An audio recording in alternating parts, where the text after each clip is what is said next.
Before we watch and do our intro, I just wanted to shout out the cool little thing Wolf told me. Oh, yeah. Do you want to say it? Yeah, every time I watch the clip before we talk about it, I'm always shocked when it stops after a minute because I get so sucked into the movie. I'm just sitting here like, oh, wow, yeah. And then it stops and I'm like, oh, yeah, that's right. We're doing a podcast right now.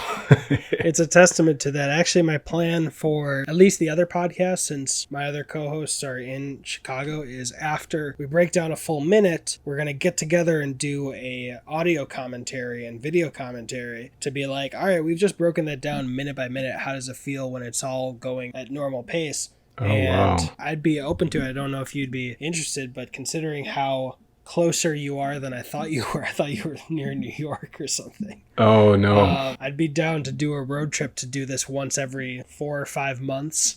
Oh, wow. I'd be down to take a trip out to Chicago. Oh, cool. Then, yeah. All right, me not driving? Cool beans. Even better.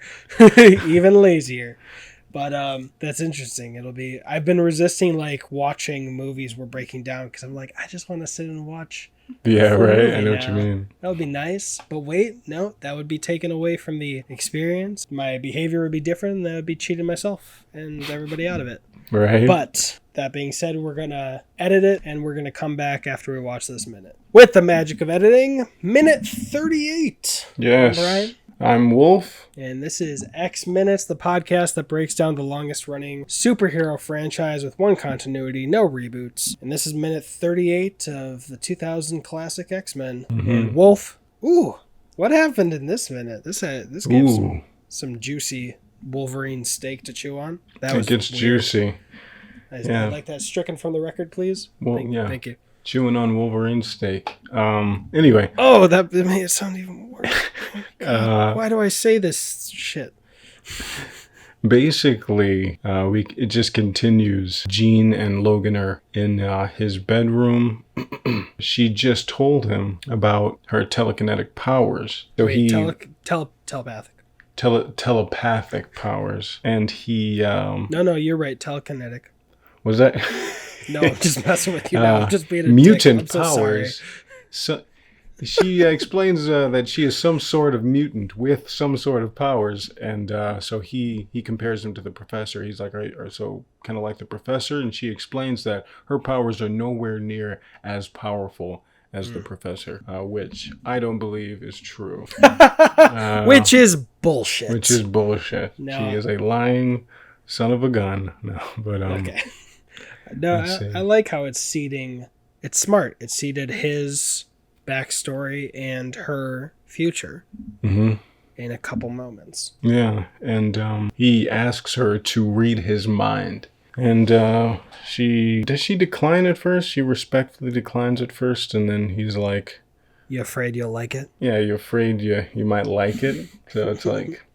Easy there, Chief. Like, I mean, if I had to guess, I'd say, he might be thinking of them romantically, maybe like grabbing dinner or something. Ooh. And that's what he wants her to see, But when she, begins to read his mind, she starts to see these troubling images of Alkali Lake. She sees something even nastier. Even nastier than what he had planned. And by that, I mean adamantium being forged and attached to his skeleton. So let's see here. At around 33, that tank that Logan is in, X-Men Origins got that tank like almost exactly the same, if you notice. Yeah, and then we see a flash of who I have to assume is Stryker, right?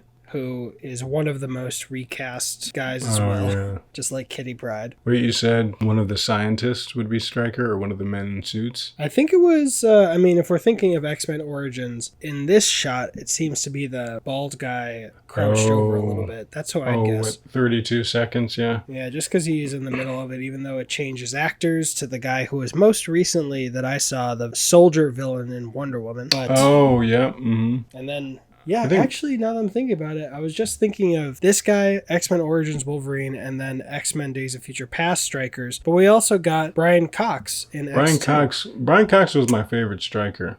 magnificent. Yeah, he was good. Considering how long ago this happened in Wolverine's origins, Stryker's actually aged remarkably well between this flashback and X2. Right. He got a little doughier, just a little bit. A little bit, but not nothing older. wrong with that. If anything, he got a little younger.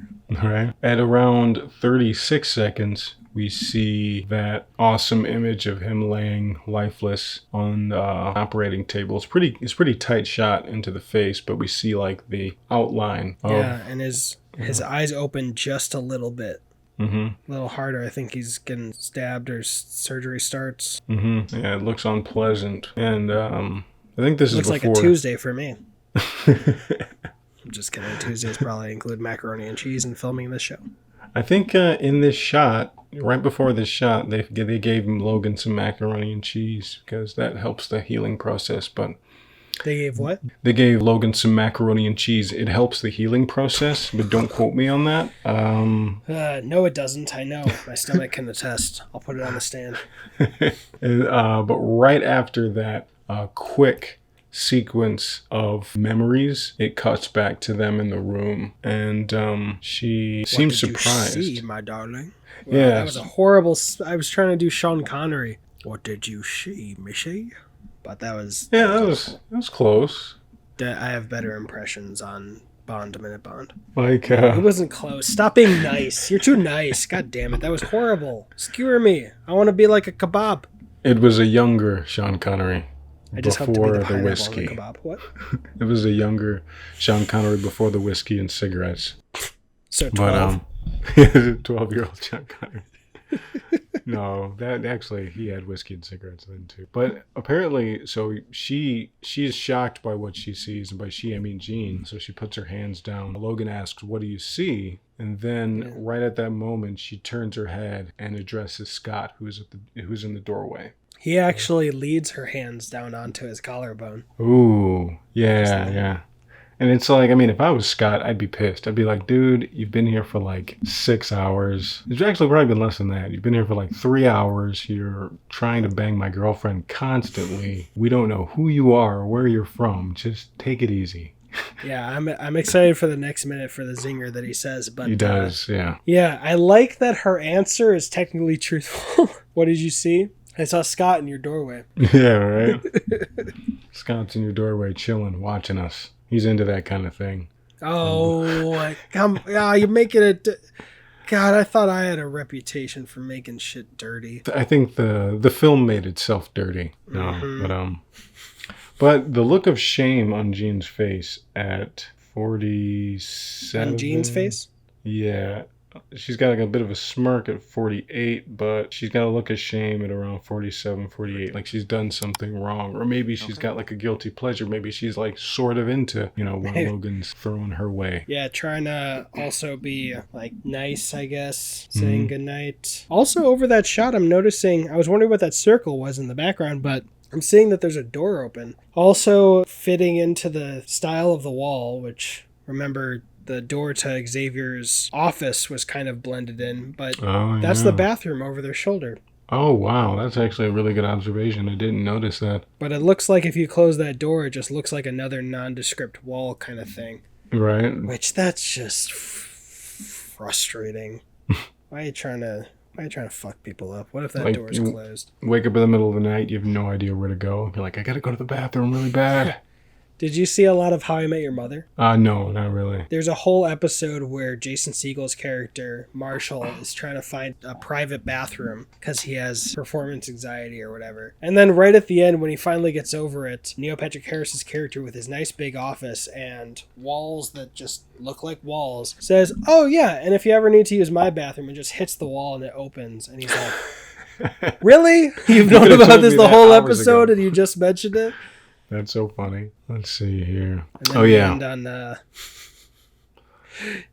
on this. saying, right at. Say Wolverine's line. He said, "So, are you going to tell me to stay away from your girl?" Yeah. And then it cuts off right before we get his response, even though we see the subtitles. We got to see the next clip to get the zinger, but it's a really, really good zinger. It shows how confident Scott is. Yeah, and at least he's not being dishonest about it. Yeah, he's true. not directly saying, I want to fuck your girl. But he's not saying, oh, I wasn't doing anything.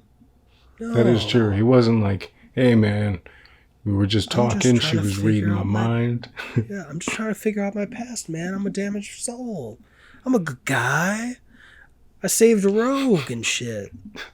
I saved Rogue. I'm not trying to take your girl from you. Yeah, she was just looking into my brain.